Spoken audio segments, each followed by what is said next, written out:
Hello बच्चों, चलिए question देखते हैं।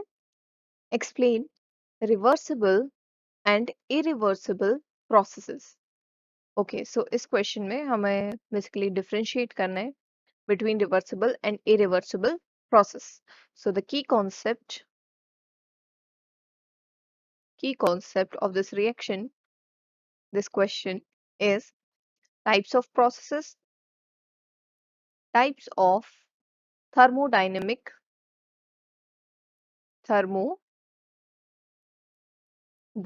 processes। थर्मोडायनिक्स में हम बहुत सारे प्रोसेस पढ़ते हैं, एडियाबैटिक, देन साइक्लिक। उन्हीं में से कुछ टाइप के प्रोसेस रिवर्सिबल और इरिवर्सिबल भी हैं, उसी को हमें यहाँ पे डिस्कस करना है। तो जल्दी से दो पार्ट्स बना लेते हैं, एक रिवर्सिबल के लिए और रिवर्सिबल प्रोसेस और ये वाला side for irreversible process. Generally lower classes में भी हमने पढ़े हैं रिवर्सिबल एंड इरिवर्सिबल। तो उसके अकॉर्डिंग क्या होता है कि जो भी प्रोसेस रिवर्ट हो जाए, यानी कि अपनी इनिशियल स्टेट में वापस चला जाए, उसको हम रिवर्सिबल बोलते हैं। और जिसको रिवर्स ना कर सके, मतलब उसकी इनिशियल स्टेट ओरिजिनल स्टेट में हम वापस ना ले जा सके, वो इरिवर्सिबल हो जाता था। राइट। तो अभी थोड़ा और डिटेल में इसको डिस्कस करेंगे अकॉर्डिंग टू थर्मोडाइनमिक्स। तो सबसे पहला पॉइंट हम रिवर्सिबल के लिए बोलेंगे कि ये जो प्रोसेस है रिवर्सिबल प्रोसेस, ये बहुत स्लोली होता है, बहुत धीरे धीरे होता है और नंबर ऑफ स्टेप्स में होता है, इनफाइनाइट स्टेप्स में ये कंप्लीट होता है। राइट। तो हम लिख सकते हैं process is carried out very slowly, carried out very slowly और इनफाइनाइटली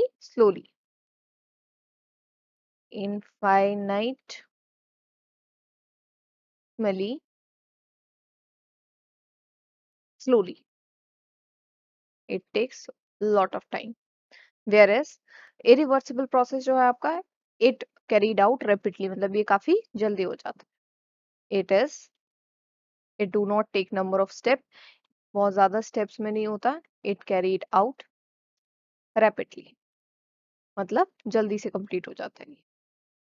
दूसरा पॉइंट अगर हम देखें तो किसी भी स्टेज पे, क्योंकि ये नंबर ऑफ स्टेप्स में कंप्लीट होता है, reversible process number of steps में कंप्लीट होता है, तो पहले तो हम ये लिख लेते हैं, it takes number of steps to complete or infinite time for completion, infinite time for completion, whereas irreversible ये एक limited amount of time में complete हो जाता है, एक finite time में complete हो जाता है।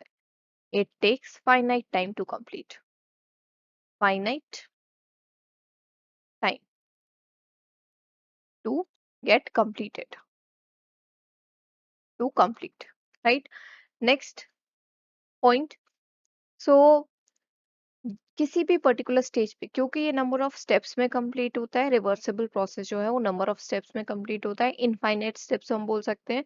तो हर एक पर्टिकुलर स्टेज पे, हर एक पर्टिकुलर स्टेप पे इसका जो इक्विलिब्रियम होता है वो डिस्टर्ब नहीं होता।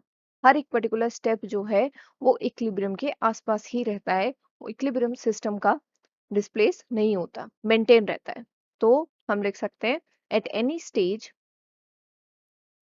Eight any stage any stage, equilibrium is not disturbed.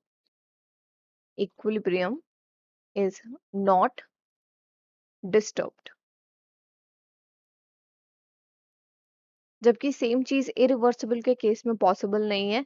Irreversible के केस में इक्विलिब्रियम जो है वो प्रोसेस के कंप्लीट होने के बाद ही आ सकता है, उससे पहले नहीं।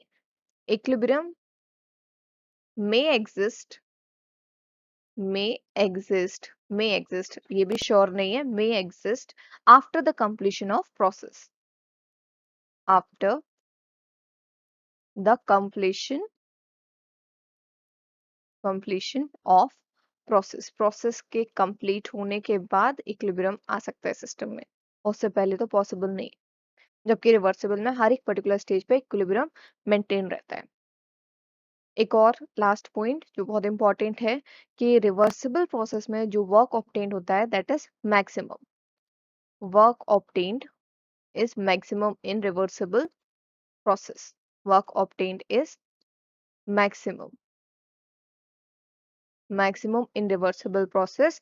और जो इक्वेशन फेमस इक्वेशन वर्क की है वो रिवर्सिबल प्रोसेसेस के लिए ही है, that W reversible is equals to, हम इसको लिख सकते हैं minus integration V1 to V2 initial to final P internal dV, where P is pressure, internal pressure and dV is change in volume। इसको इंटीग्रेट करके जो नया इक्वेशन बनता है वर्क डन का दैट इज माइनस, पूरा इंटीग्रेट करके फिर लॉग वॉग लगा के सारा -2.303 और पीवी की जगह हम आइडियल गैस से एनआरटी लिख सकते हैं, PV is equal to NRT. तो -2.303 NRT log V2 upon V1। ये जो इक्वेशन है ये आपका रिवर्सिबल वर्क डन के लिए है। जबकि इरिवर्सिबल के केस में ऐसा नहीं होता, जो वर्क डन ऑब्टेन होता है वो मैक्सिमम नहीं होता है। Work obtained obtained is not maximum, is not maximum, right? Graphical representation से भी हम शो कर सकते हैं रिवर्सिबल और इरिवर्सिबल को। तो जो रिवर्सिबल का ग्राफ बनता है वो कुछ ऐसा होता है स्टेप्स में, ऐसे करके प्लॉट तो हम वही करेंगे प्रेशर और वॉल्यूम के रिस्पेक्ट में, लेकिन इसका क्या होता है कि जैसे ऐसे करके बनेगा, ये एक स्टेप हो गया, फिर ये दूसरा स्टेप हो गया, फिर ये तीसरा स्टेप हो गया, फिर ये फोर्थ स्टेप हो गया, ऐसे करके इनफाइनाइट स्टेप्स में कंप्लीट होगा। और फिर जब हम इन सबको जोड़ देंगे तो आपको ऐसे ग्राफ मिलेगा, राइट? जबकि इरिवर्सिबल के केस में क्या होता है, सीधा सीधा हमें कंप्लीट एक ही बार में ग्राफ मिलता है, कोई नंबर ऑफ स्टेप्स का यहाँ पे वो नहीं है, कंप्लीट ऐसे करके एक ही बार में ग्राफ मिल जाएगा आपको। सो ग्राफिकल रिप्रेजेंटेशन से भी हम डिफरेंशिएट कर सकते हैं। So I hope the solution is understandable. Best of luck.